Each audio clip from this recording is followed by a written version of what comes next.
and gentlemen, my name is Elina Lehaven, and I'd like to welcome you to our seminar, Social Work and Micropolicy, BSW4803.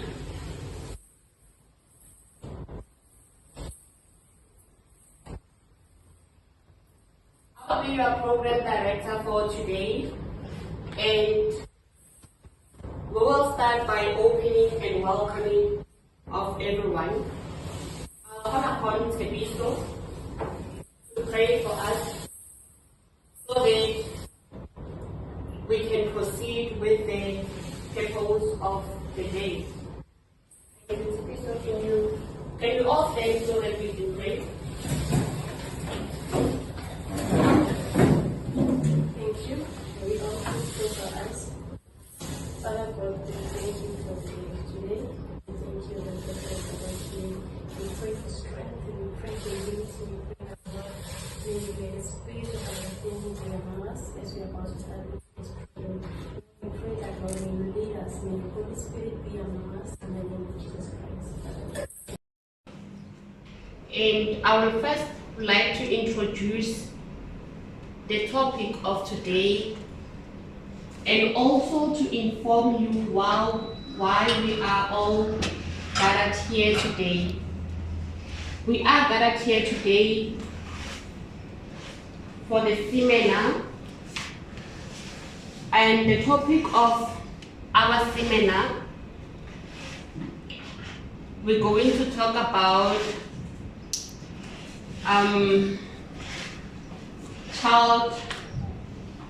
child abuse. All right, nice. Our topic for today will be children and youth. We're going to talk about children and youth. We all know that when we talk about children and youth, we are talking about it's an umbrella. So it has subtopics under it, which we are going to individually explain to you the subtopics under children and youth. So now, moving forward, before we start, we need to loosen up a bit. We need to be comfortable so that we can understand going forward. Because I can all see that we are nervous. We don't know, we are having uncertainties. But our lady over there, Teresa, will help us to move on smoothly with an icebreaker. Yeah. So you're welcome to shake us a little bit. Over to you. Okay. Thank you, Program Director. May we all stand? This is just a short and easy exercise just to relax our muscles. So you follow my instruction. When I say sit, you sit. When I say stand, you stand. Okay. Can we all stand? Sit. Stand. Stand. Ah, you're taking instruction. Okay. Sit. Okay, you will all sit. Okay. Thank you. Thank you so much, Teresa. Moving forward, it's not nice when we communicate, but we don't really know each other. So I would like us to first introduce ourselves before we can move forward, before we can move further. As I've already introduced myself, I will start again to reintroduce myself to you all so that we can all be comfortable. Maybe in the beginning you haven't heard me well. My name is Masalika Elina Lehaven, and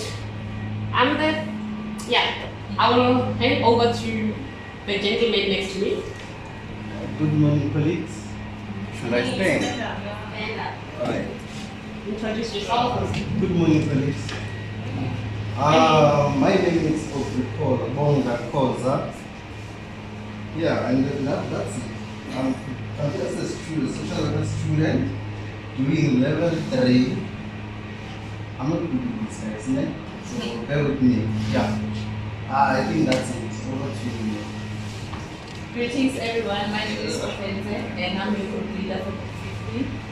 I'd like to welcome you all.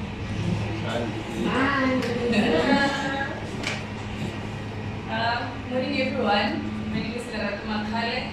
I'm a fourth year student doing my last year. Thank you. Welcome. Good morning everyone, my name is Lindsay Lasudami. I'm a fourth year student. Thank you. Hello everyone, my name is Janet Mate. I'm a third, fourth year student. I'm in between. Yeah. So thank you very much. Morning guys, my name is Tikiso. I'm a third year student, so Hello everyone, I'm a fourth and third year student. Meg, over to you. good morning everyone. My name is Umar Adegu. I'm in grade 8 at Kejura Central High School. Good morning, everyone. My name is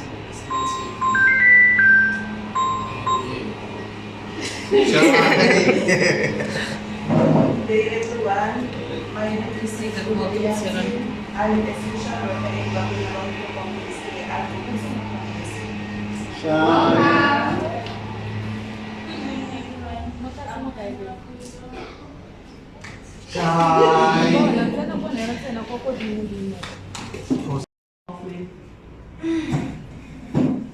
Hi everyone, my name is Shilong Dao. I'm a fourth year student studying social work. Thank you. Welcome. Okay, ladies and gentlemen, moving forward, as I've already introduced our topic, to say today we're going to talk about children and youth, and I've already mentioned that children and youth is the main topic of our seminar. Although it is having an umbrella, it is having subtopics under it, which are as follows. We're going to talk about unregistered and undocumented children, abused and neglected children, children with disability, children living with chronic diseases, adolescents and development, children living in poverty, children who are trafficked, children subjected to child labor, children working and living on the streets, orphaned children, and children in conflict with the law. At the end of our presentation, we're going to conclude it. So moving forward, I'm going to call upon our very first speaker. I'm going to call upon our very first speaker before that, I'm going to call upon our first speaker who will introduce the topic, the main topic, children and youth, who will make us understand what we are talking about when we say children and youth, who will make us understand this main topic, okay? We're going to call upon our group leader, who will introduce us to the main purpose of the day. Over to you, the group leader.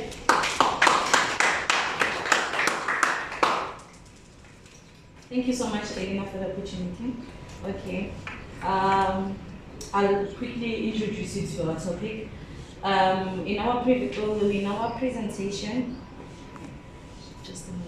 Okay, in our presentation, we are going to focus more on children found in different circumstances. Then we are going to focus especially on those who are vulnerable and those who require the immediate care and protection of social workers. Then we're going to focus more on the children who are found in, the children who are orphan children, physically and emotionally and sexually abused, including the children who are bullied, neglected, exploited, and living in the street. Living in the street, children subjected to labor, and unregistered and undocumented children. as well as children in conflict with the law.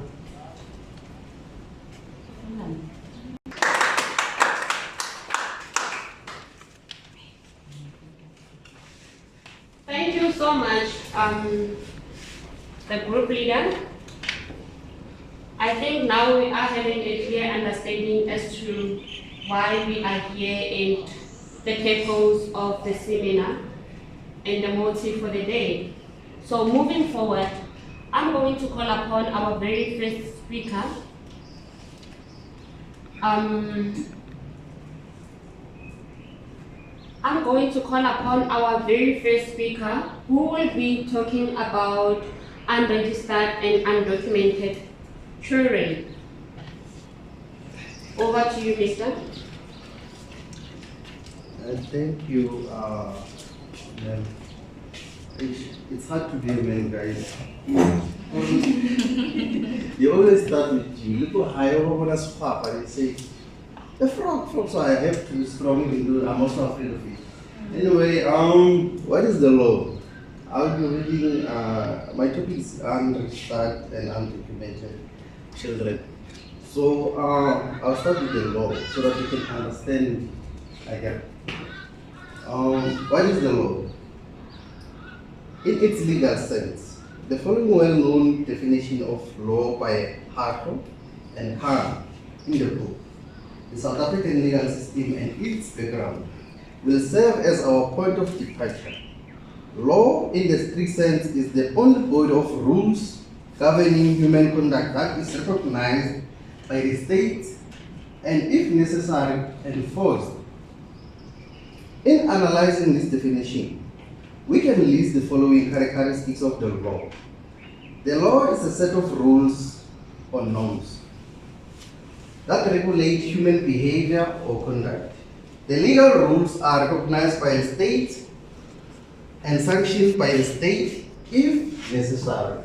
In addition to being a system of norms or objective, the law also reveals itself as a system of subjective rights, where law is distinguished from right in the sense of someone having an exclusive right to something.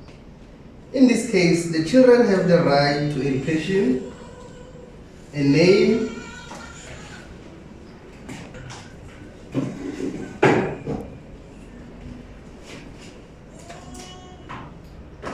well, my findings when interviewing the Department of Social Development was that this is what I found.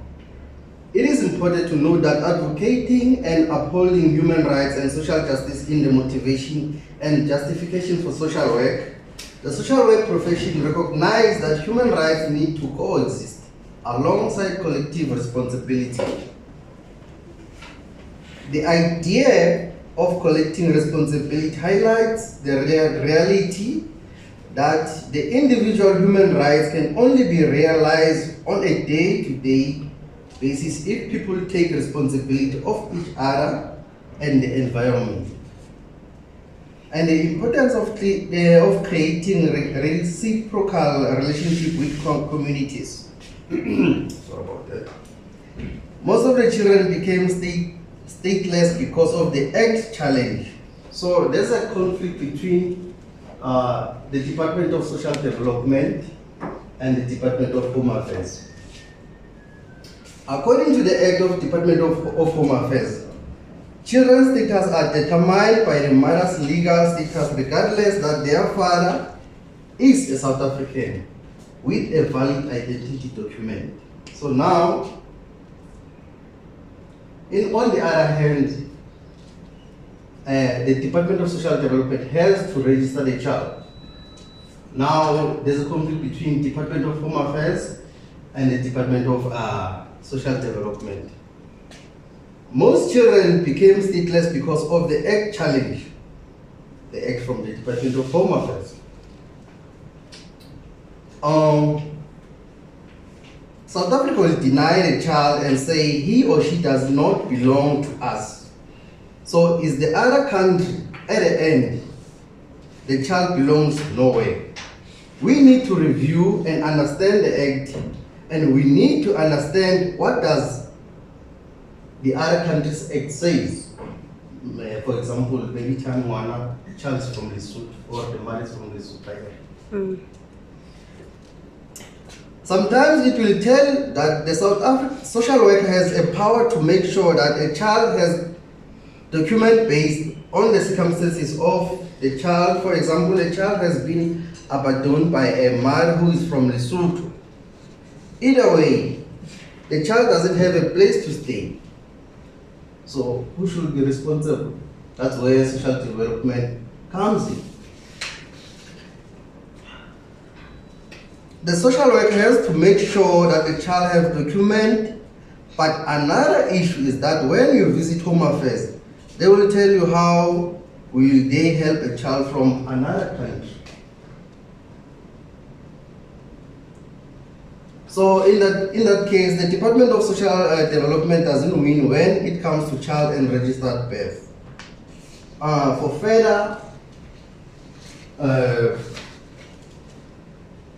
further understanding, I'll call upon my supervisor, Mary Field, so that she can elaborate more about this topic. Mary Field.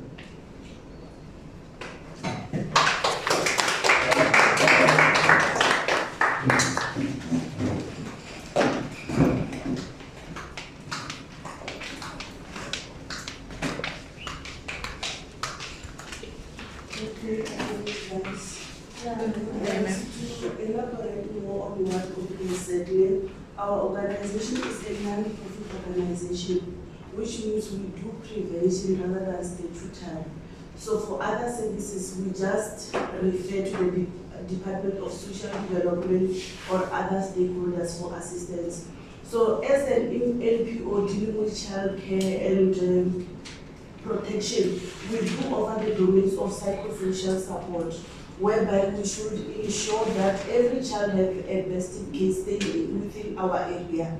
So that's our duty, is to make sure that the child has a birth certificate or an ID. But in situations whereby Aubrey have already stated that maybe the mother is from Lesotho and then the father is a South African, then we have a trace match. The Department of Home Affairs never assists us, saying that how sure are we? So then we should follow the procedure whereby they should do blood test, whatever, but most of the time we never succeed because the father or the family doesn't have any money to do that.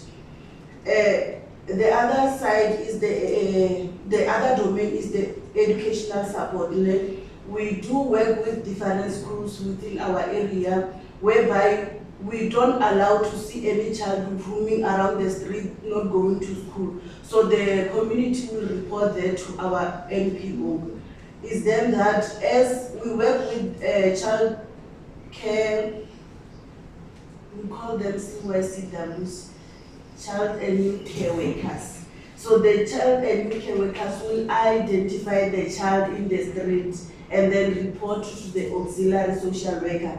Thus then we will work together to identify why is the child not going to school. Is then that we will ensure that we play a broker role or the advocacy role of saying that negotiating with the school principal to say, can you at least admit the child to attend school while we assist the family with the application with the Department of Home Affairs.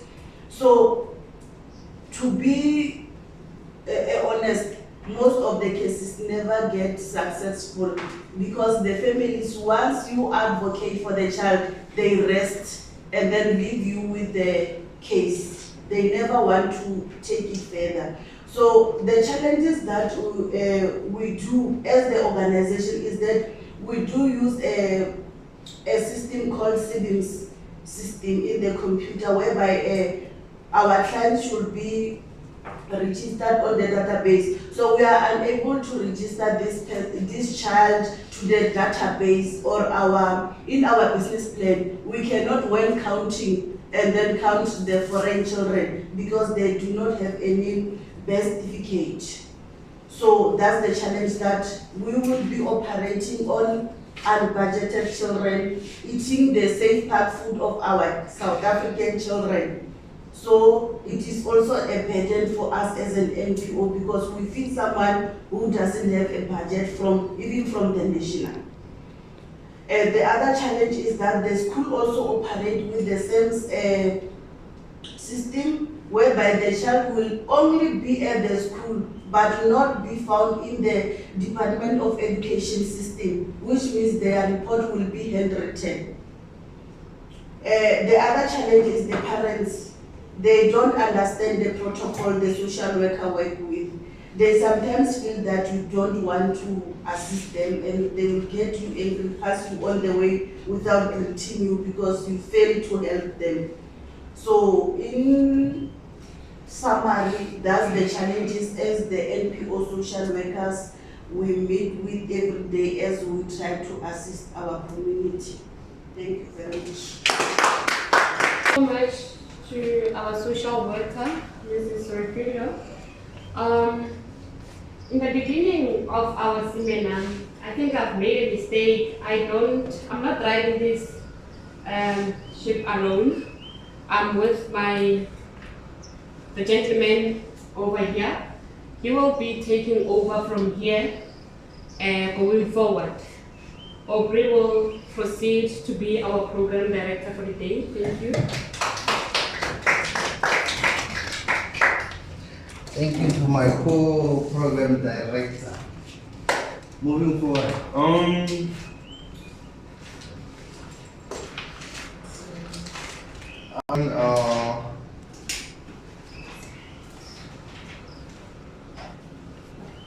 As my co-director has mentioned earlier, we are not going to call each and everyone by name, but we are going to be using the topic again.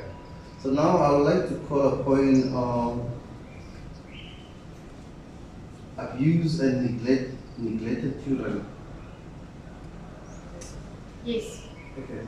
Abuse and neglected children. Okay. The floor is yours.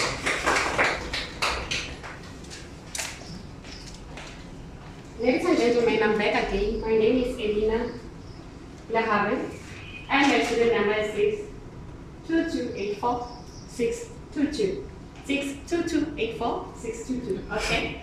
Okay. Moving forward.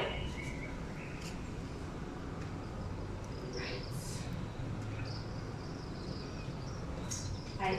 Can you pause a little bit? Okay.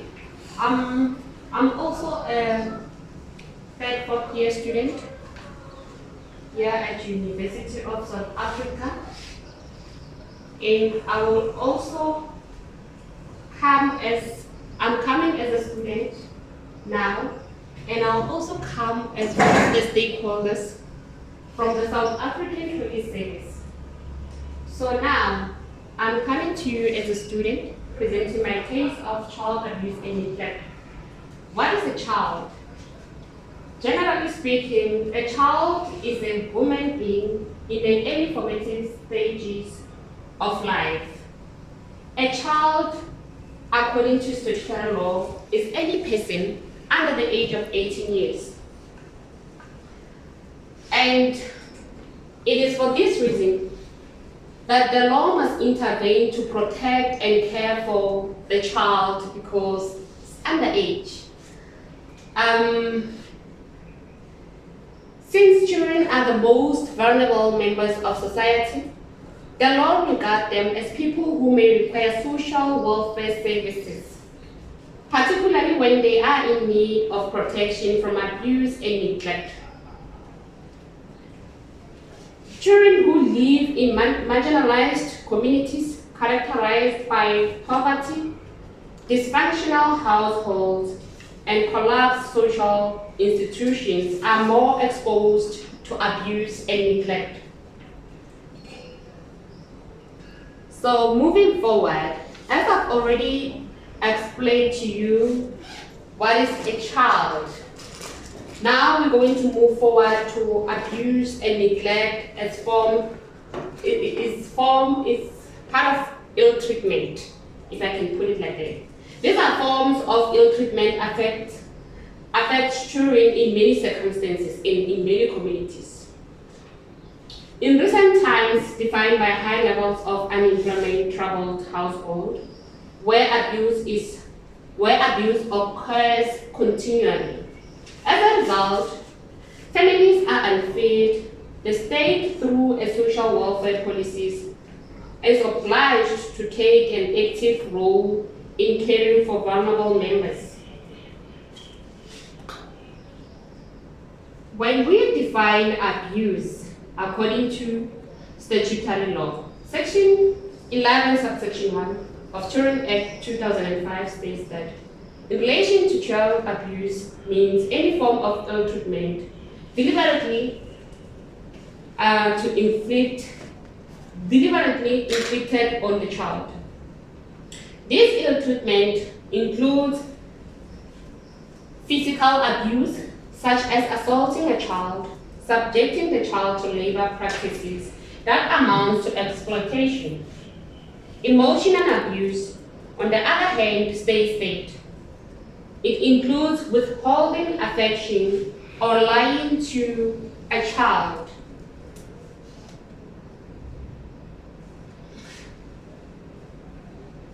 It also suggests that exposing a child to behavior that may harm the child psychologically, emotionally, contribute to abuse.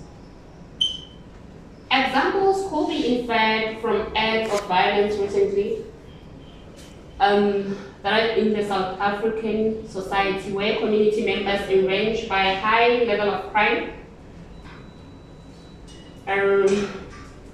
And moving forward, when we talk about neglect, we are talking about failure in the exercise of parental responsibilities to provide for the child's basic and physical needs. Basic and physical needs could easily be referred to nutrients, food, clothing, and shelter. And also, we're going to talk about the preventative measures that could be put into place to prevent child abuse and neglect.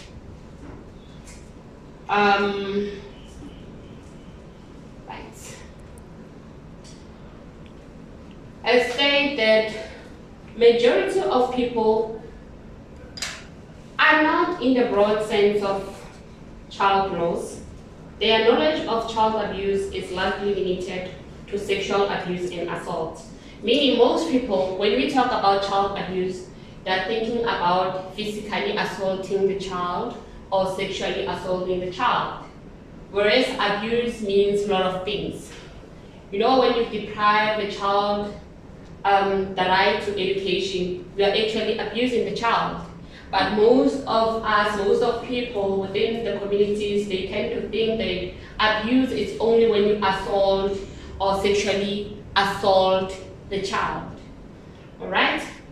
So now, most people were surprised to learn that making a child to work excessively amount is abuse. It's a form of abuse. So, in actual fact, abuse is broad, and I would like to say that we as members of the community, we need to learn and understand the word abuse and neglect so that we can avoid the uncertainties and we can avoid to be in the wrong side of the law. Thank you so much. To talk about abuse and neglect, on how the South African Police Services deals with abuse and neglect. Right? Yes. So I believe that in most communities, when children are abused, they take it lightly. In the South African Police Services, it is mandatory for members of the community to report any form of abuse. In this case, even anonymous can report abuse of children who are neglected or children who are abused. Meaning you can call 1011 to report that abuse. and it's up to you whether to stay anonymous or to speak your name. Okay, what I mean by this, I mean even a passerby, if you see that that child, let's say every time you pass there, but you see that these children are being physically abused, you witness that, or you see that, or you suspect that are sexually abused, you can report that and measures will be taken. The South African Police Services are having what we call, they work hand in hand with other stakeholders. Within any other police station, we are having what we call a trauma room. And we are also having social workers within the organization. We are also having the unit that deals with the children who are assaulted, who are abused. So we don't, initially when you come to the police station, you come to report child abuse and matter. We don't take it upon ourselves to decide what to do with the case, but we involve other stakeholders to come and speak to the children. Remember, we are not all trained to communicate with the children, but there are relevant people within the South African Police Services who are trained to communicate and obtain relevant information from the children. Okay? And also, we also provide a place of safety for the children. We are having other non-profit organizations within the station. They come there, we are having our own social workers, EHW. We are having the social workers that are placed within various police stations.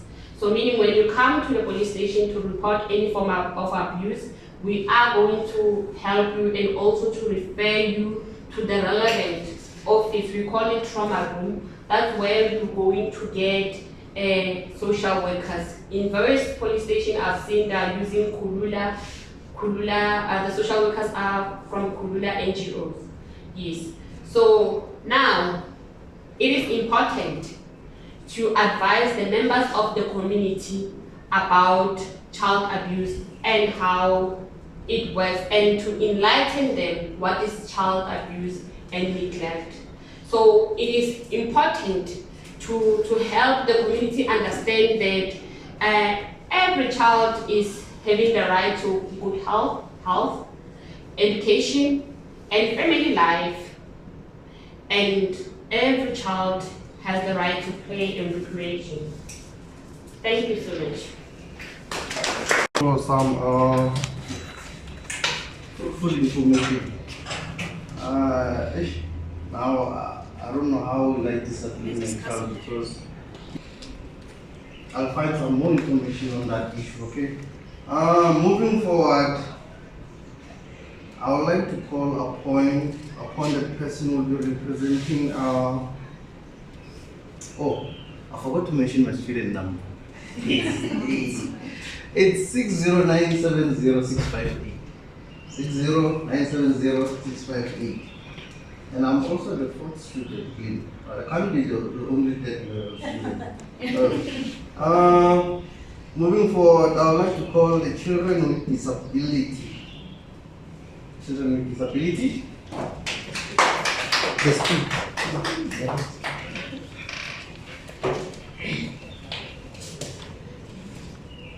Greetings once more. Student number 623666408. Okay, I'll be sharing more about the children who are living with disabilities. Okay, disability can be any condition of the body or the mind that makes it difficult for the person with the condition to do certain activities. As we all know, we have different types of disabilities. We have vision impairment, we have physical disabilities, we have acquired brain injuries, then we have their mental health conditions.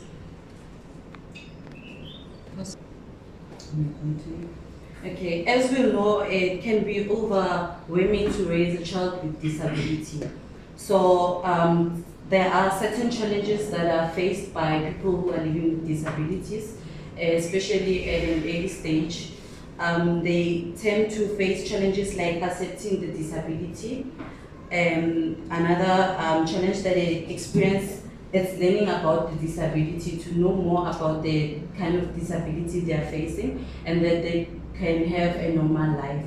That tends to be a challenge to them.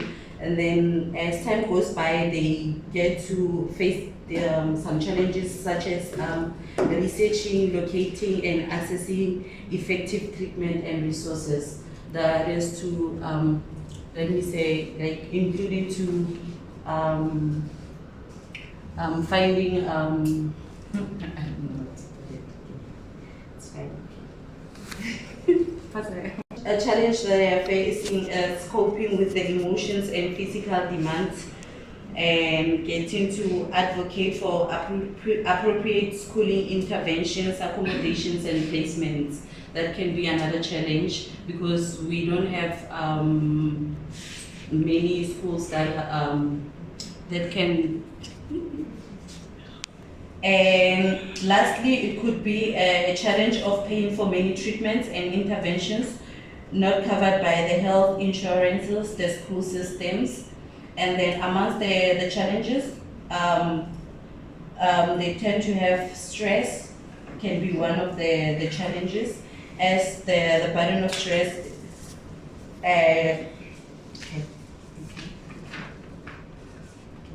as the stress can be the emotional impact. Yeah? Then they tend to have fear and worries. They tend to have to feel guilty about their conditions, feeling isolated in most cases, and in this case they need self-care and support. And not only just the children who need support, but the parents of the children with special needs, as they oftenly get exhausted and depressed. They reserve their time and resources for self-care. And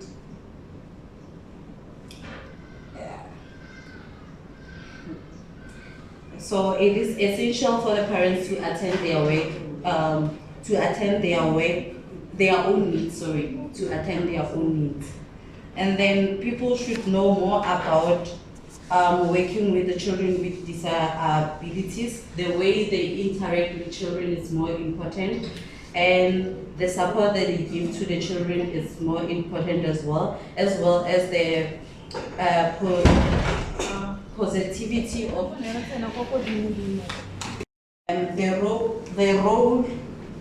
the role is by no means of an office job without responsibility, but it will be something that will make you feel proud and embarked on, especially when you start to see the difference that you make with the people that they live around. especially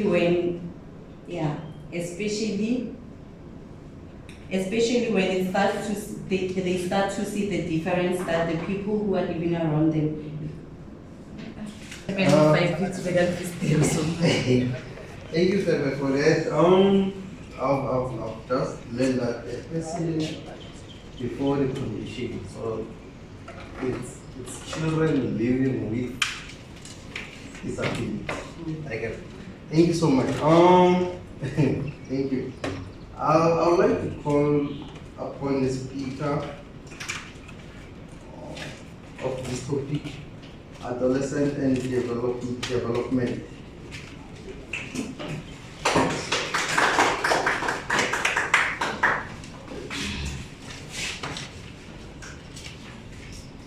Morning, everyone.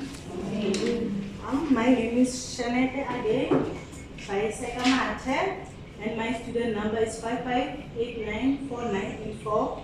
And I'll be here talking about childhood and adolescence.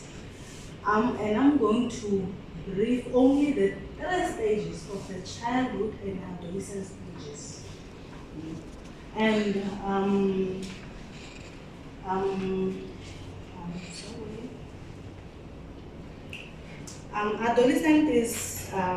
adolescent starts with puberty, and changes observed during the ages mentioned above.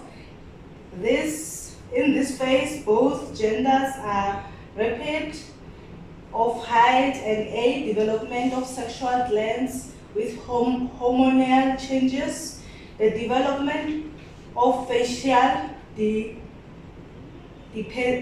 dependency of voice it seems in boys and in girls.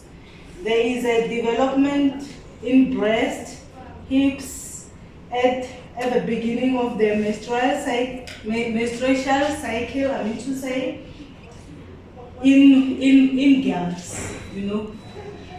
Adolescents explains to us that as a child, when you are maybe the age of 10 years to 14 years, you start realizing the world, you are exploring around the world, seeing the fashion, how other people react, and you are trying to explore more on what is happening around you in the world, and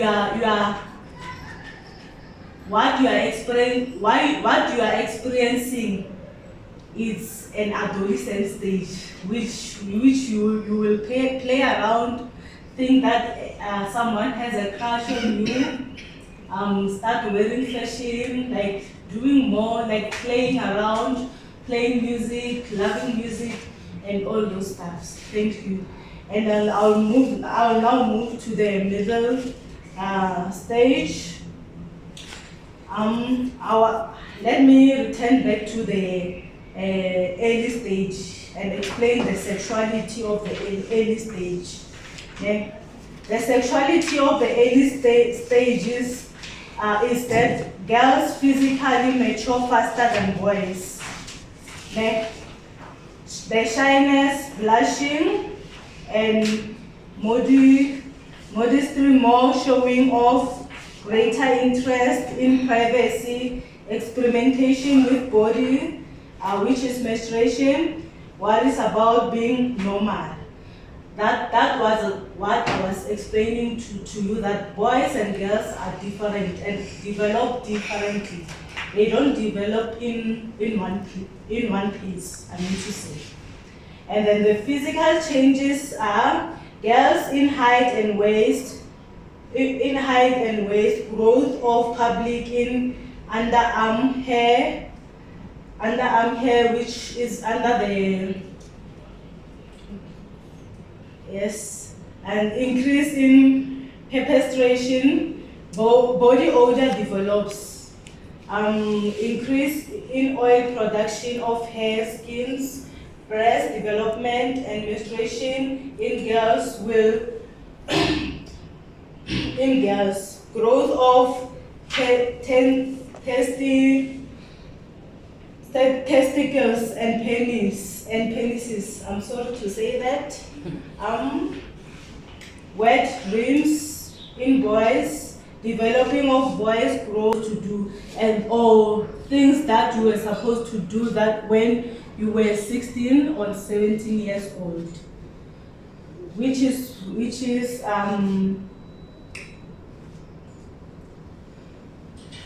sorry, page.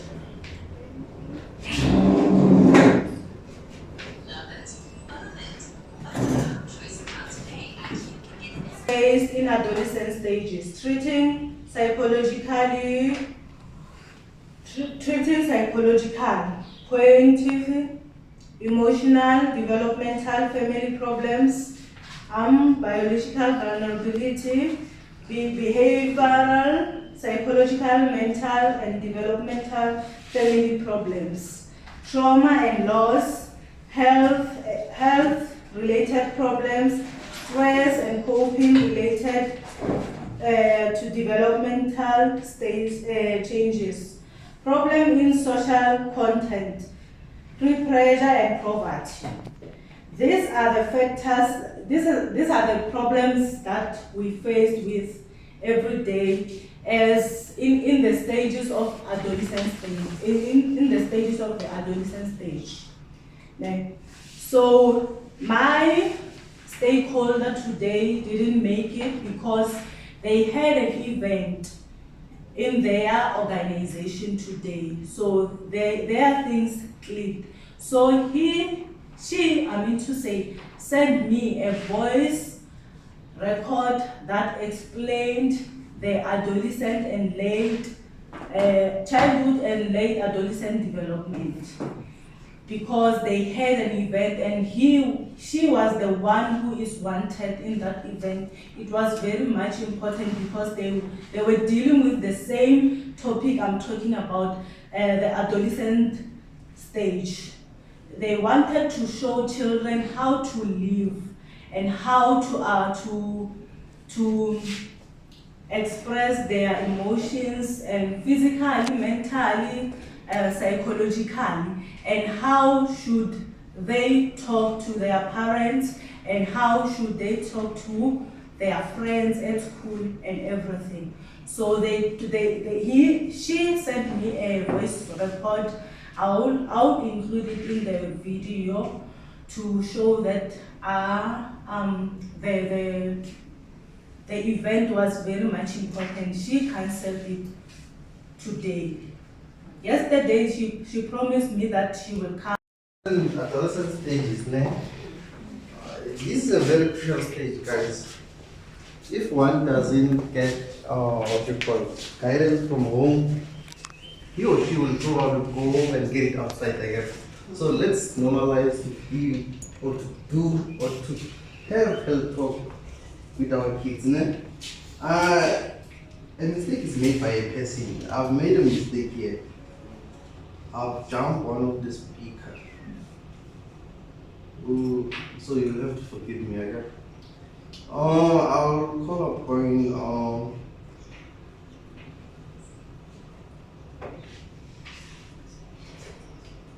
who's there? Okay, children living with chronic diseases. Thank you.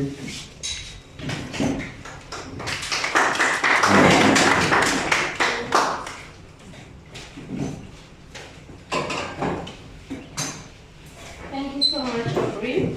Okay, I'm Teresa Silikedi, student number 66118-727. So I'll be presenting about children living with chronic diseases. Yeah?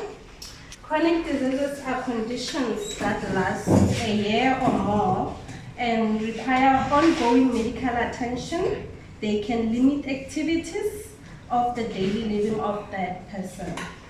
So according to the Department of Social Development, children living with chronic diseases is one of the target groups identified as the most vulnerable in terms of service delivery.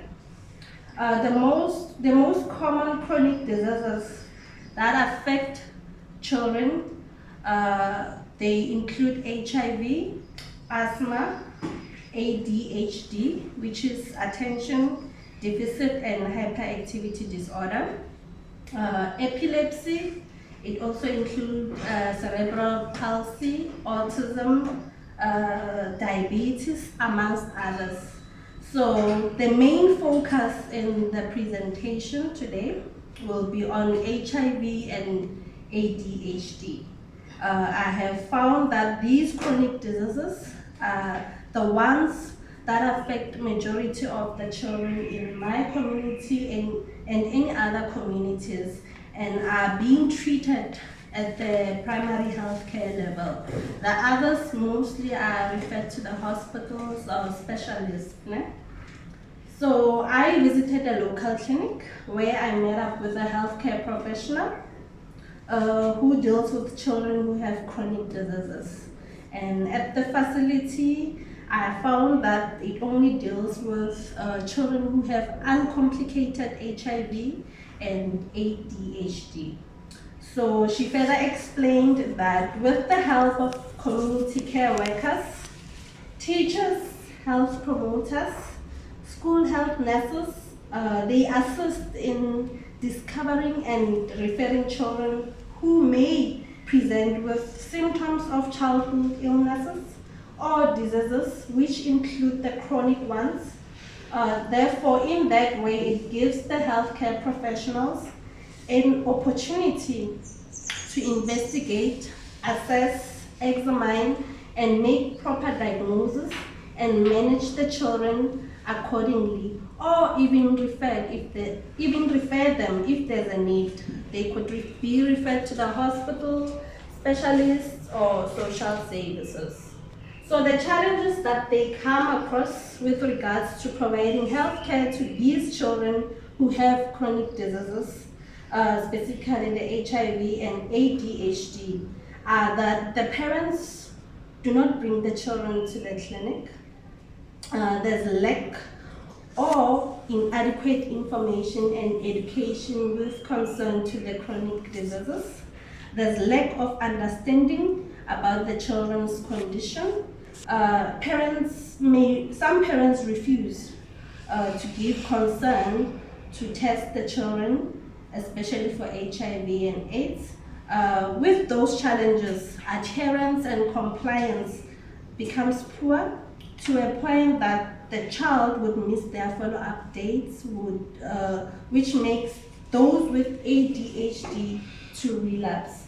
And those with HIV will end up having unsuppressed viral loads. And that weakens the immune system and would also make it impossible to reach the UNAIDS goal of 1919. So the challenges faced by the parents, or rather the caregivers, is to comply.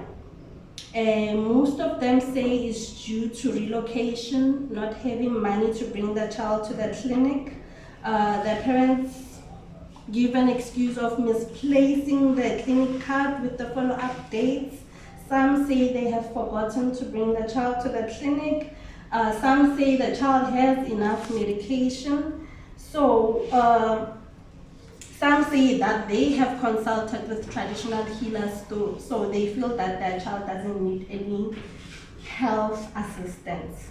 So another one is that some are afraid of the stigma. And also some say the children are at school and that the queues at the clinics are too low. Yeah? So with the resolutions, the healthcare workers there at the clinic came with resolutions to eliminate those challenges that are faced by the parents, which is to give the caregivers or parents information and education in the language that they understand, is to appoint healthcare professional who will assist them when they bring the child to the clinic on appointment basis. And also another resolution is to have a room that is designated to assist them so that they could avoid the long queues as they need it as a challenge. And also to call the caregivers to remind them about their appointments so that they don't have an excuse to miss a date, a follow-up date for the child. And another resolution is to inform them that they should come and obtain a transfer letter when they relocate. And also to emphasize the importance of educating and disclosing the child's condition to the family so that they could be aware and be able to assist the parents when they are not available. And another one is to make the support groups more consistent at the health facilities. So in conclusion, I believe that more awareness campaigns around the community should be held. The media, such as the radio, TV outlets, should be used to be able to reach a large number of people in time, and in that way, information and education will be shared quickly, and people will be able to assess their children for any signs and symptoms of chronic diseases and will be able to seek medical assistance in time. So therefore, the government and the Department of Health, as well as relevant stakeholders, should assist in ensuring that education and information with regards to children living with chronic diseases is shared. Thank you. Thank you, then. I hope I am being forgiven.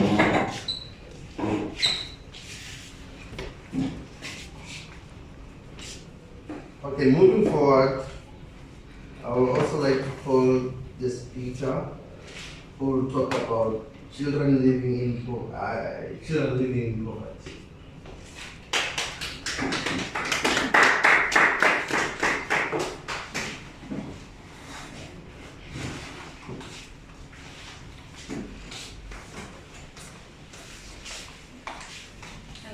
Hi everyone. Hi. So number 65647211. Kirato. I'll present on children living in poverty. Firstly, most of children in South Africa, they are living in poverty, and most of them they are living in undeveloped areas. The cause of children to live in poverty is that their households consist of single parents. Some both parents do not work, so that's why they are living in poverty. So the other reason is that the job losses and the pay cuts also the cause of the poverty, and that they need children to live in poverty. In 2015, the national figure of children lived in households with no employed adult was 31%, with the ratio being much higher in poor household, and the ratio of poor household were 70%. In the same year, a third of young people aged 15 to 24 were unemployed, and they did not even receive a proper education. The pressing problems that adults have to deal with is the issue of adults being unemployed and makes them stressed, and they end up maltreating their children and make it difficult for them to take care of them. So unemployed adults have severe consequences of having for the physical and mental health in adults. And the cause of adults neglecting their children it's for them being unemployed. For them being unemployed makes them neglecting their children and not being able to take care of them. Most of the parents, they feel like they cannot provide for their children because they are unemployed and it makes their children live in poverty. And there's a high number of unemployment in South Africa, and it is affecting both children and the parents. Most of the children that are living in poverty are the children that live in rural areas, because their parents they struggle to get jobs because they are staying far from CBDs or place of employment. So most of them they are unskilled. That's why most of them they are unemployed. Children between ages of 15 and 18 drop out of school in order to get employment to assist their parents financially. Children in poverty end up working at the streets, and that is one of the factors that makes children to work in streets, because they are trying to help their parents to fight poverty. Moving forward, government introduced the National School Nutrition Program in school to help the children living in poverty, so that the children can concentrate in school. They offer them food during when they are at school, so that they can concentrate in school. So they offer them lunch. Most of the schools they offer them lunch and breakfast also. So the children living in poverty, at least they can be able to concentrate when they are at school and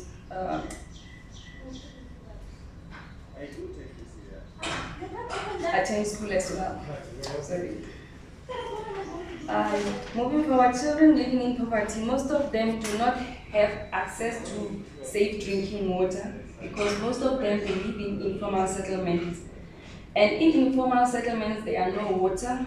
They make they drink water that is from the tanks. Some that's why they don't get clean water. In informal settlements, they get water from tanks, but some get it from the rivers and dams. The unclean water that the children are drinking can get the children to be diagnosed with diarrhea. Also, the children that are living in poverty do not have proper hygiene and do not get proper care. The children living in poverty, their parents cannot be able to get them toiletries for them to be able to bath well. That's why most of them, they are dirty. They also do not have enough clothes to wear because their children cannot be able to buy clothes for them. Moving forward, the children living in poverty end up sleeping in the streets, and some of them, they end up being begging for living, asking people for food and money. They also be trafficked and being sexually assaulted. They get hooked on drugs and try to forget about their problems. Most of them, they end up depending on drugs just to forget about the situation at home. In South Africa, there are shelters for children who are homeless and living in poverty. The shelters do a background check on children before they take them in shelters. There are NGOs who are providing shelters and services for children who are living in poverty. The shelters provide a safe space for children and also provide basic needs for children such as food, water, and clothing. Moving forward, in South Africa, there are high rates of poverty in children. So government introduced the child support grant. The children support grants is financed by government and taxes. The purpose of the grant is to assist the caregivers of the children living in poverty due to lack of income. So the children grants are managed by the South African Social Security Agency, the SASSA. The government did well by implementing this idea of providing children grants to caregivers. Moving forward, the caregivers, they can only be able to apply for the children's grants for children who are younger than the age of 18. The child must not be in care of government institution. Application may be for children who are, may not be for children who are more than 6.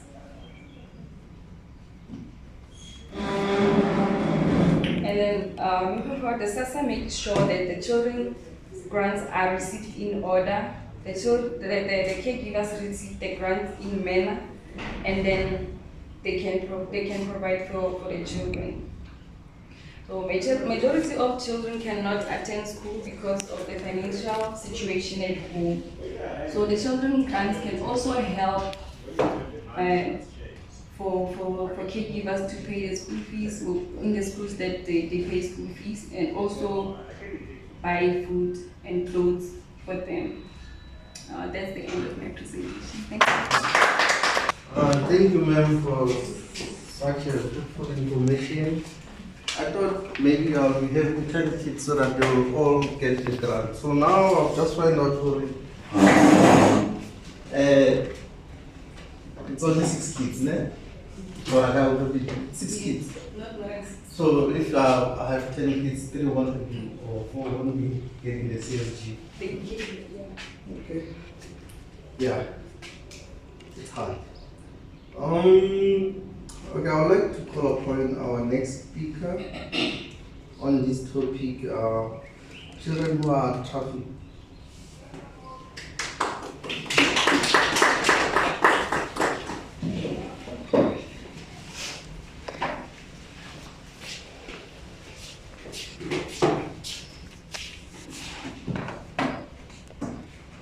Hi guys, my name is Tepiso from Pamodi, student number 6302058. Okay, I'll be talking about children who are trafficked. Children who are trafficked falls under the category of trafficking person. Trafficking of children is a form of human trafficking and is defined by the United Nations as the recruitment and transportation or transferring or harboring of children, more like kidnapping of children for the purpose of slavery or forced labor. This definition usually sum up with the same document definition of trafficking in person. Means that some children may be trafficked for the purpose of adoption. Trafficking in person is high crime in South Africa, which is why there is a Prevention and Combating Act of Trafficking in Person, Act number 7 of 2013. Okay. Why do children get trafficked? Most children get trafficked for child labor, forced labor, sexual exploitation, removal of body parts, and being impregnated for them to sell their children. What is child labor? Child labor is any act for a child under the age of 18 that works hard labor. And then forced labor is when children are forced to do work that they are not supposed to do. Sexual exploitation means more like children being sold in brothels and being used for sexual activities. And then removal of body parts made for cultural rituals. And then there are other female children, they get trafficked because they are kidnapped, kept in a safe place whereby they get impregnated and they sell their children for adoption after birth. Okay, another topic is who are most likely to be trafficked. Who are most likely to be trafficked are those who are willing to meet strangers on social media, on WhatsApp, on Facebook, on Skype. Most children who are not supervised by their parents, they get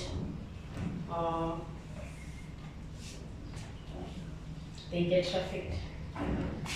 Okay. Why and how to spot trafficked children? Most children who are trafficked, you can see that they do not have a guardian who look after them. They don't behave in a very typical of a children their age should behave. They don't have children, or they don't have friends or people of the same age as all of them. And then they don't have access to education, they don't have free time, they don't have enough food to eat, they engage in work that is not suitable for their age. And they are most travel unaccompanied by a supervised adult while traveling. And sometimes they travel in groups with people who are not their relatives. Sometimes you can spot them because children who are being sold for sexual exploitation, you can see them by wearing oversized clothing. You can see by the way they do their hair, their makeup, and then you can see them by carrying telephone numbers for calling, texts, or evidence of illegal adoption. Then there are certain indicators of abuse. You can see them by going missing. They have secretive. They have experimenting with drugs and alcohol history. They have unexplained large amount of money and gifts, and associating with older people, more like sexual grooming. What are the effects of child trafficking? Child trafficking can result in the death or injury of children. This can stem from a dangerous movement stage of a trafficking, or from a specific aspect stage such as hazardous working conditions. Moreover, children who are trafficked are often denied access to health care, effectively increasing their chances of serious injury and death. Children who are trafficked are also often subjected to domestic violence. They sometimes be beaten they are being staffed to make sure that they are obedient. In addition, these children, they encounter or they are forced to substance abuse, especially those who are engaging in sexual activities, because they must be high and cooperative at most of the time. So at the end of the day, they become addicted to substance abuse, so that they depend on their traffickers for drugs and alcohol. As experienced by children who are trafficked is often prolonged and repeated, leading to severe psychological impact. There are reports that children who are trafficked often suffer from depression, anxiety, and post-traumatic distress disorder, among other conditions. Effects that families experience are also severe. Some families believe that they send their children to go work so that they can bring additional income in their families, which is more like child labor. And then there are some slides that I have from my contact person that I would like to share.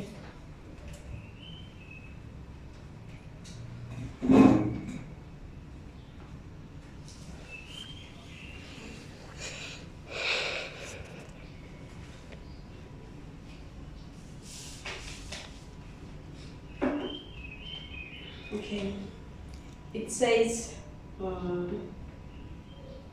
some children, often traffickers, they force children into drugs, victims of drugs, in order to keep them working. When already addicted, victims will work for their traffickers for free in order for them to get the next round of drugs. Sometimes they are controlled by deception or fear of authority. Sometimes children who are trafficked from another country to South Africa, they will be threatened that they will be deported if they do not comply. And then they blackmail them, and that's why they are subjected to physical violence. The traffickers uses illegal status of the victim and exposure to authorities and threats. They may be beaten or to inform family and friends back home so that they can work for free.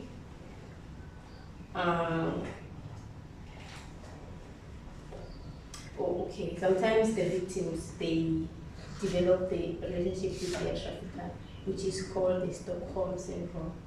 It's a syndrome whereby the victims involved in a relationship with their trafficker feel like they have a bondage.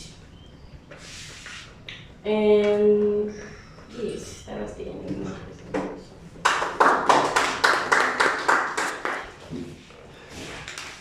Are you guys still alive?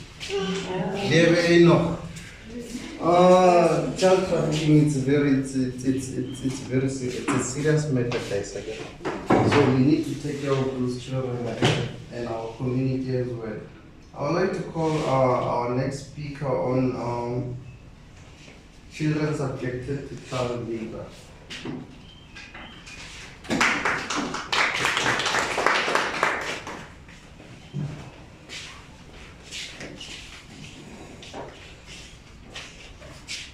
Good morning, everyone.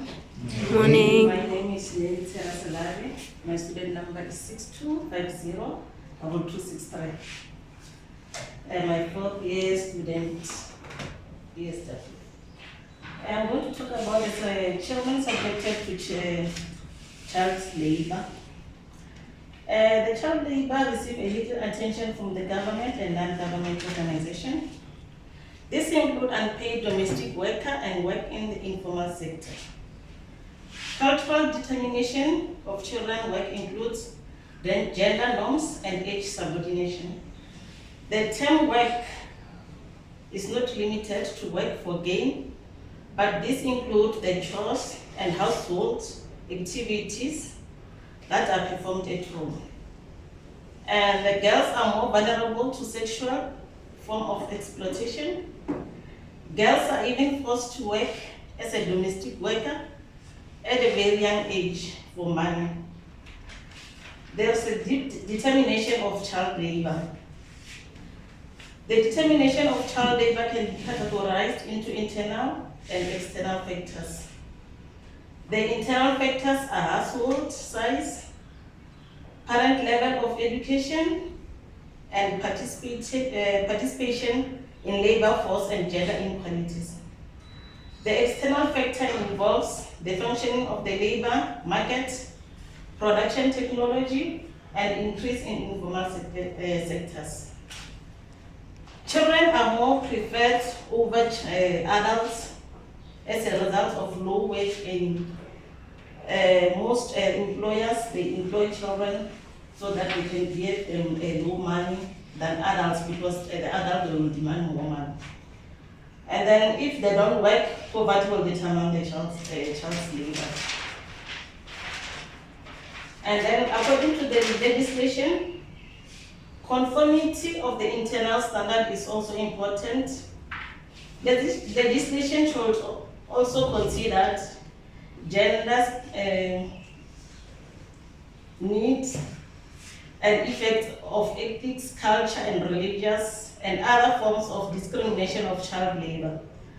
In South Africa, while the law prohibits employing of minor under the age of 15, it does not protect the children between age 15 until 18. It protects the children under the age 15. The challenges the social workers are having regarding this topic of child labor, the mere factor that social workers interact and engage with communities on a micro, meso, and micro level, provide them with opportunities, situation for contributing to eradicate of the child labor. Children roaming around the street labor, also asking money at the robots for sustaining themselves. The welfare and the well-being of the children. One of the primary goals of social worker demands nothing less than zero tolerance towards any form of child labor that interferes with the personal and social development of the child. The advocacy role of the social worker provides ample other intervention strategies. Regarding the education, how can we educate children for not being a child laborer? Although education cannot be seen as the solution for child labor, a more rigid educational program will go a long way in reducing the high rate of child labor. The following are some suggestions that are written so that the government can consider. Number one is better provision for early childhood education and care, and mobilizing for new resources, fair and regular salaries for teachers, democratic participation of civil society and education, properly equipped classroom and supply of quality textbook, non-discrimination of provision of education. In our robots, every day we saw people standing there with the kids at the young age, from birth, sitting at the robot. Those children, they don't go to school. They just sit there. When they grow up, they will go and work as a domestic worker or at the farms so that they can get money. Whereas in the white peoples, they teach their children to do the work at the very same young age so that they can empower them. But empowering them doesn't allow them to go further with their studies. At the later age, maybe grade 7, 8, you find that the kid drop out and think that they can sustain themselves with food because they know how to fix the cars, they know how to do plumbing. And then there are some children who are working because of they want to sustain their families. Yeah, that's my presentation. And then I will call my client. I came with my client. He will give you some examples that he has already seen on the street of where he is.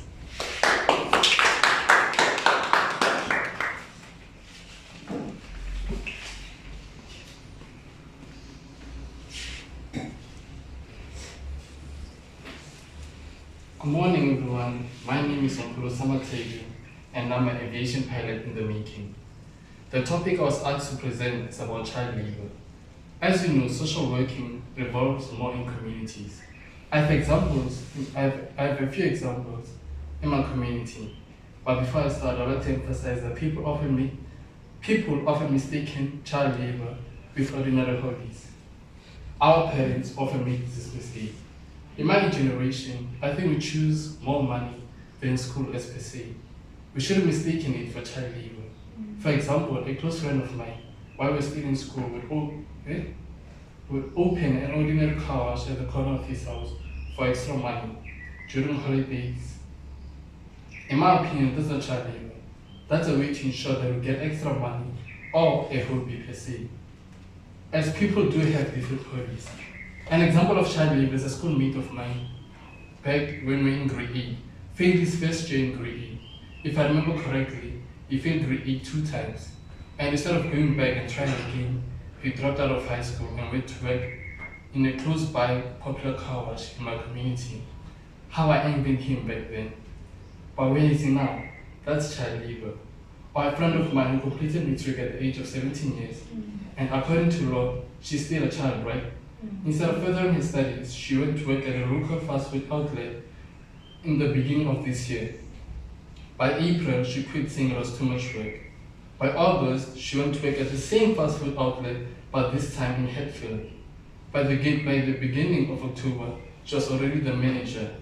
The boss even drops her personally to the gate of her house every day after work. That's child labor.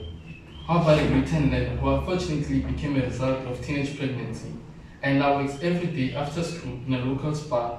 Hopefully, maybe she's trying to raise money for a child. But I recognize it as child labor. Or what? Is it because she's a parent now she doesn't fall under being a child? Those are the few examples of child labor in my community. I thank you. Child labor or a hobby? That's the question. Yeah, hold hard. Yeah, Munzim. That was interesting, eh? That was very interesting. And very informative. And you know, when we were just driving from here to this side, we saw those who are begging at the robot, and then we were just talking about it. At least now we've got that little information. What does the government do with those people like that? Moving forward, I would like to call on the speaker who will be discussing the children working and living on the street.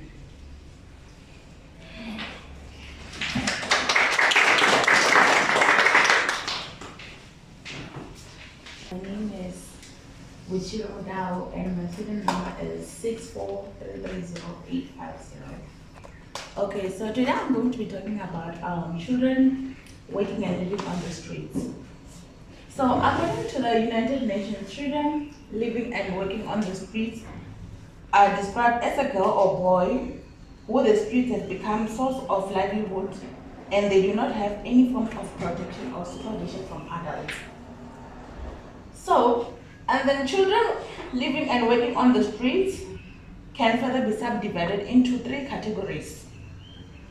Number 1, children at risk. These children who stay at home but work on the streets to fend for their families. Number 2, children on the streets.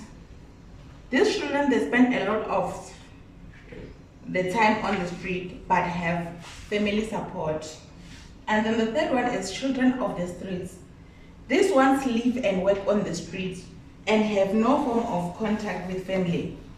So I'm going to focus on number 3, which is children of the streets. According to the Children's Act 38 of 2005, Section 151C, it indicates that children working or living on the streets are in need of care, and the kind of care available does not meet their needs. So, most of these children are unlikely to qualify for foster care because of age, circumstances, and life experiences.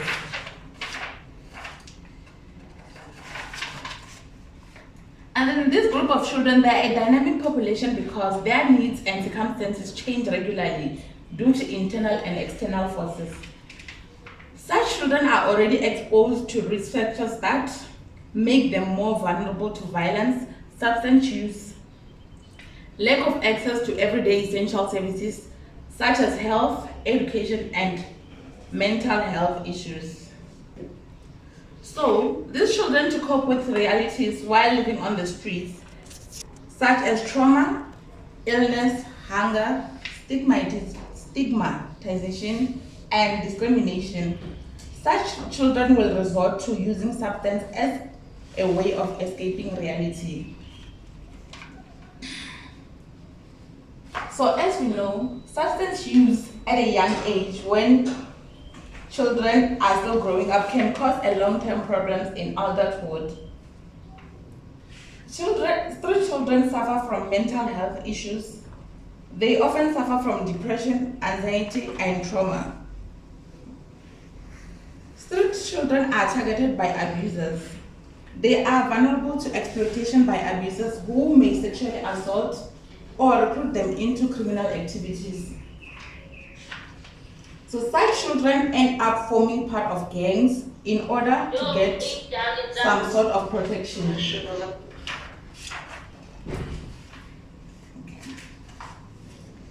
And another thing, street children, they suffer from violence.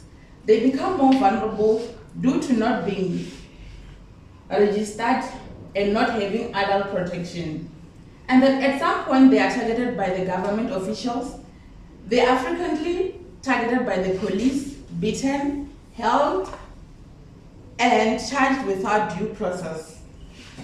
The situation is made more difficult because of how the society views them as the people who live on the streets.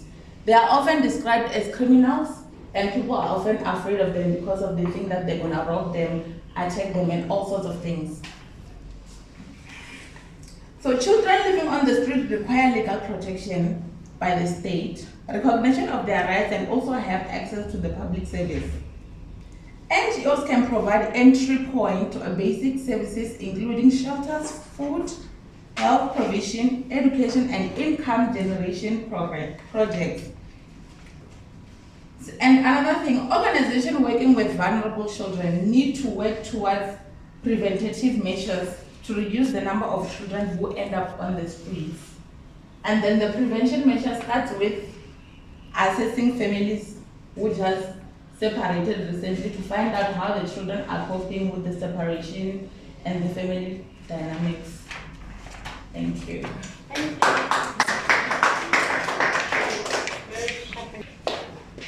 To be told, like, we are all afraid of that. Maybe everyone inside the kids, children living on the street. Moving forward, we almost there, guys. Just bear with me. Yeah, we're almost there. I can see you guys are tired. Do you want to do some exercise? Yes. Yeah? An exercise? Okay.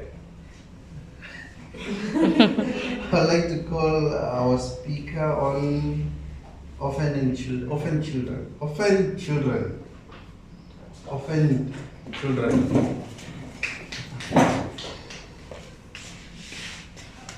However, let's give a round of applause. Hi everyone, my name is Lavato Moche. My student number is 558788180.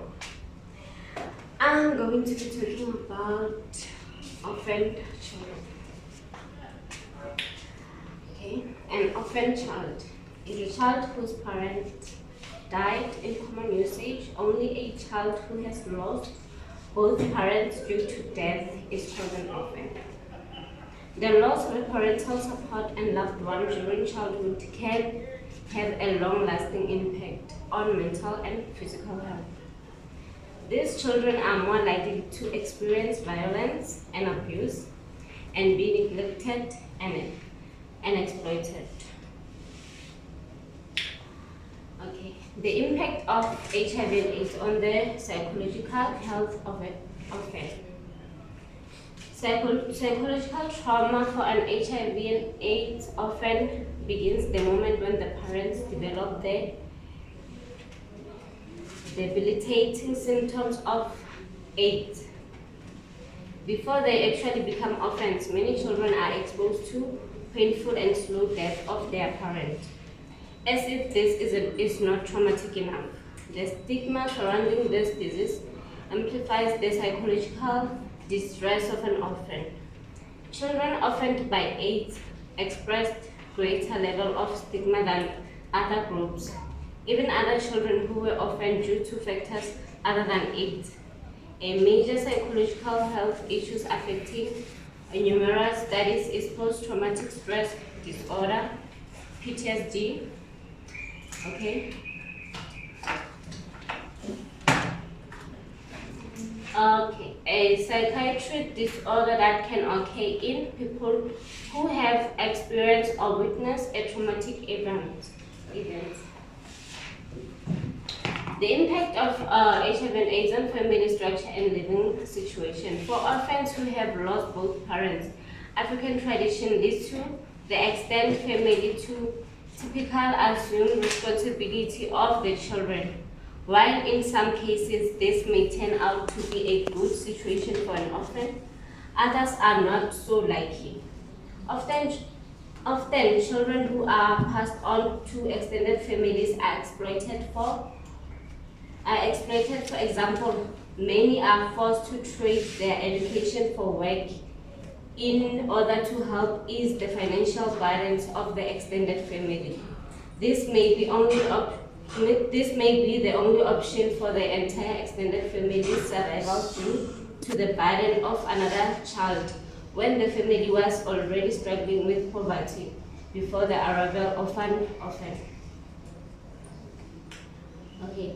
In this regard, to a child-headed household specifically, many challenges can arise for the orphan in this living situation. Development South African Journal presents a sample of these challenges, which includes poverty negatively impact a child's access to education, access to food and shelter becomes more difficult to obtain, increased risk sexual abuse by neighbors or relatives, a higher risk for child prostitution and child labor. And the other one is lack of health care due to the inability to obtain birth registration and mandatory requirement for health care and social security benefits, high prevalence of poverty, grabbing by family and community. This is the end of my presentation.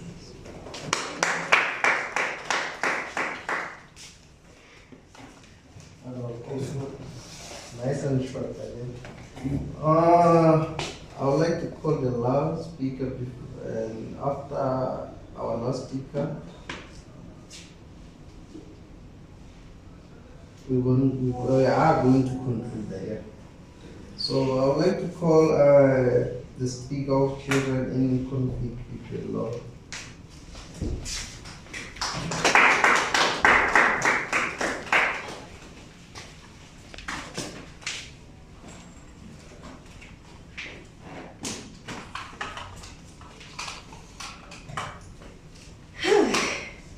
It's been a long day.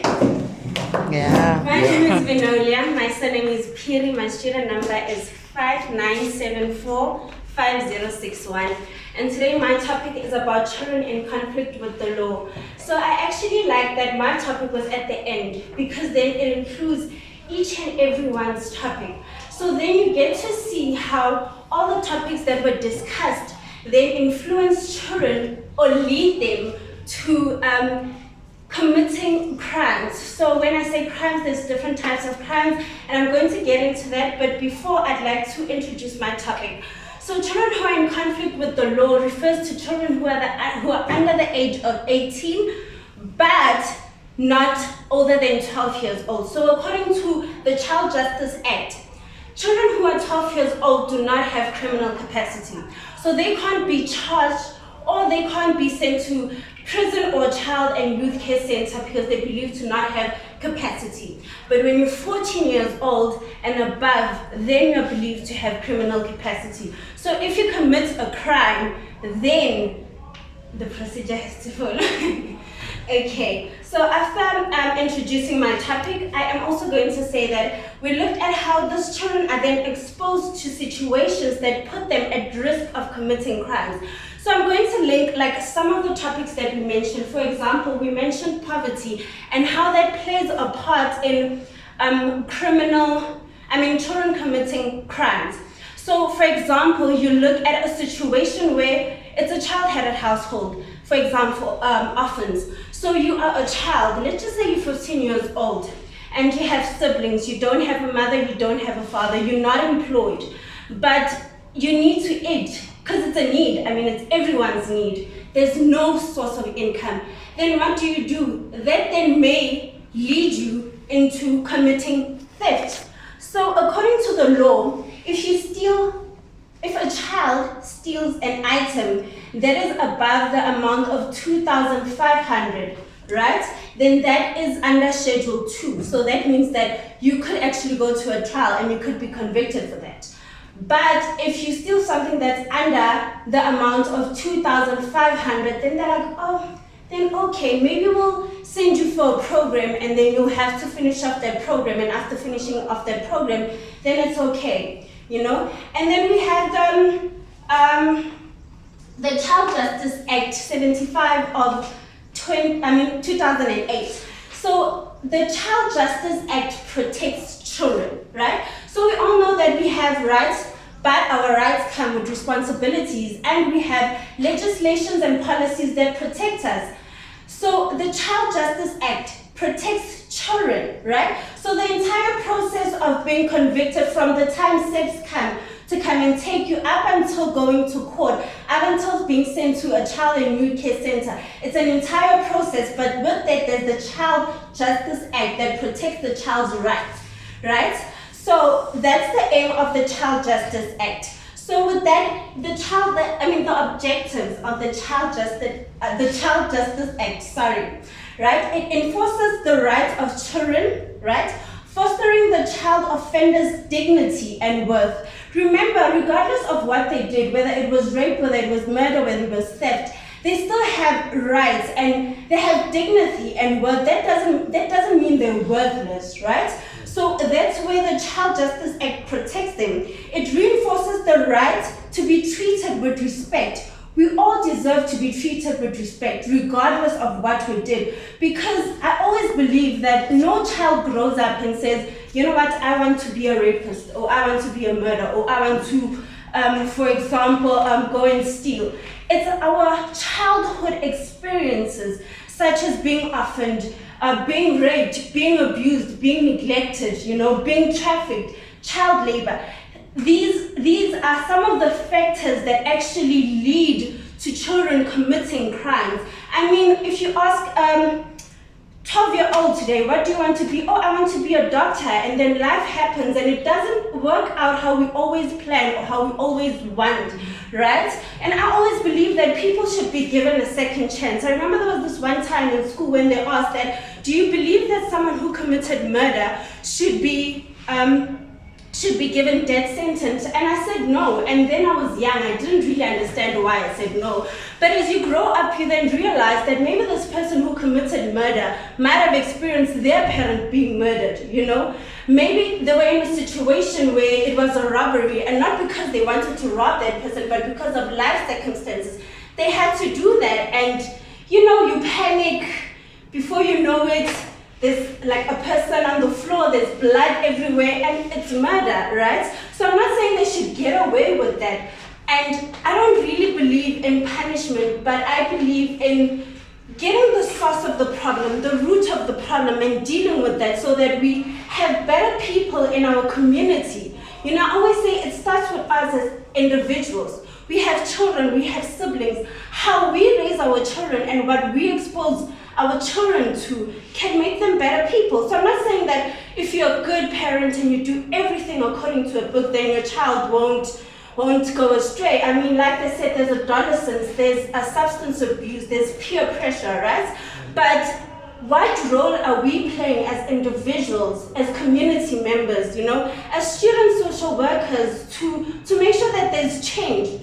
it starts with us as individuals. We have to do introspection. When you see, like my colleague said, that if you see that a child is abused, you have to report that, you know. If you notice that there's something different about your child, ask your child what's wrong. Be involved and try and find out what the problem is. Because at times we could be sitting here and we don't know our experiences and what we're going through. And tomorrow you just hear that one of your closest friends has been arrested, you know, for rape, and you're like, but not that person, you know.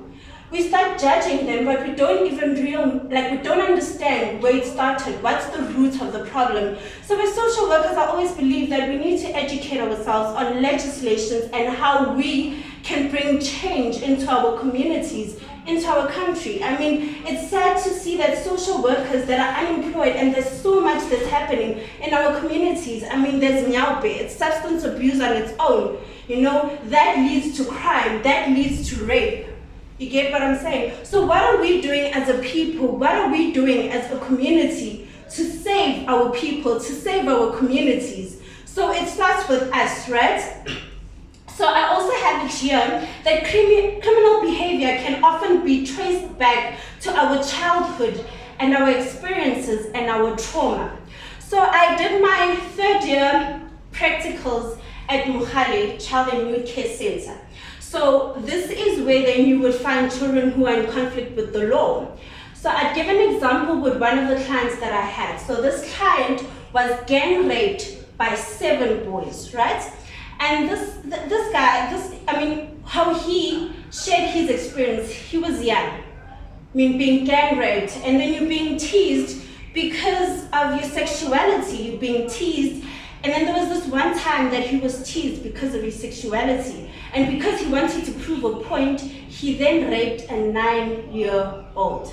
So if you don't really know his experiences and what he's been through, you can prosecute him, you can call him names, you can, but if you actually get to sit down with the person and get to listen to their stories and their experiences, and how it could have been prevented.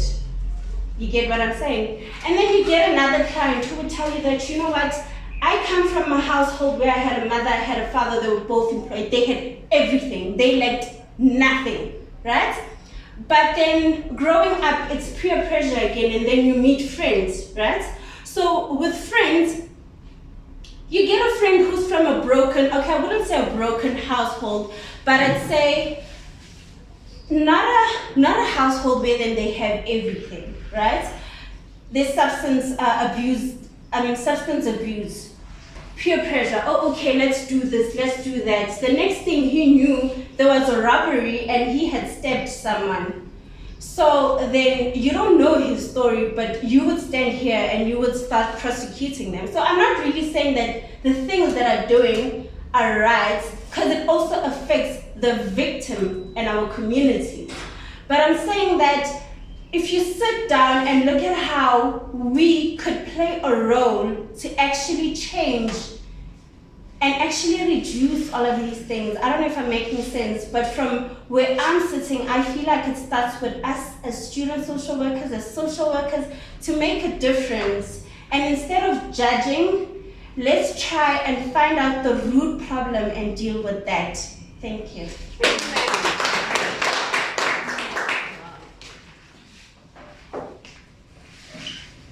I'm loving the energy.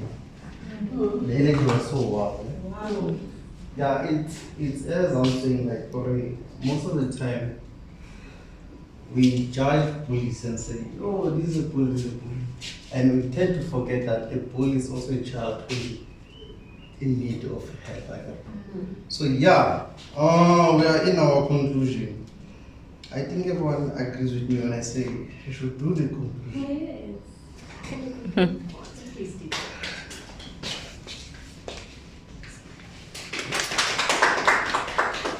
Well, in conclusion, I just want to say thank you for your time, thank you for your efforts. I know that it wasn't an easy journey, having to deal with everything else and all our other modules, but we made time and today's the day, and all the best.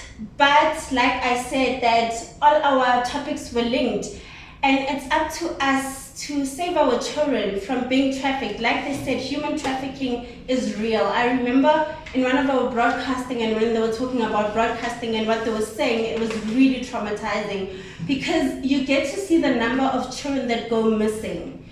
And then they go into child labor, children who are being abused, molested, sexually abused. It happens out there.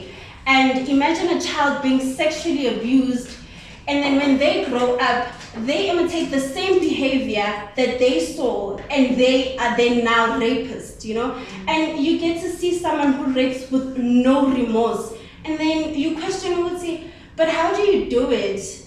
And then what if that was done to them? And even when they told them numerous times to stop, but they didn't, and they felt like, okay, so this is what's being done, then it's right. Or a child who grew up in a household where it was abused, and you get to experience this and observe this, and nothing is being done, you know. And when I speak of abuse, I'm not speaking about abuse when a father's abusing a mother, but I'm speaking of abuse where women even abuse fathers, where fathers and mothers abuse children, and what we expose our children.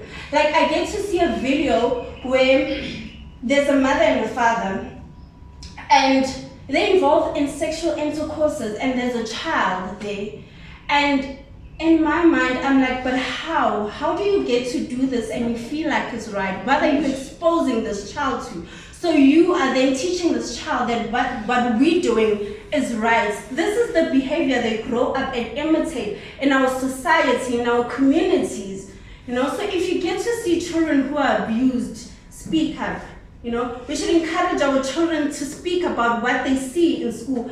If you see a child being bullied, tell your child. If you see a child being bullied in school, don't just sit back and say, oh no, it's not my business. If you fear that maybe something might happen to you, go to a parent and be like, Mom, I saw this other kid being abused. What can we do? You know, it starts by us doing something. But if we sit and we're like, but it's not my problem, you know, it doesn't help us as a community, as a people, as a country. So it starts with us. We need to take a stand and say enough is enough. Thank you. Thank you. Both of hair in faces in boys. And those are the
there are different stages of adolescent stages. Then I'll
Often children physically and emotionally and sexually abused, including the children who are bullied, neglected, exploited, and living in the street.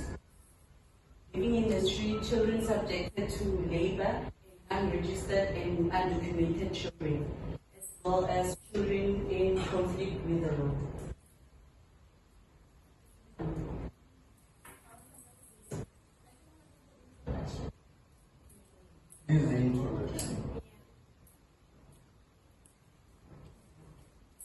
Thank you, Ogaton.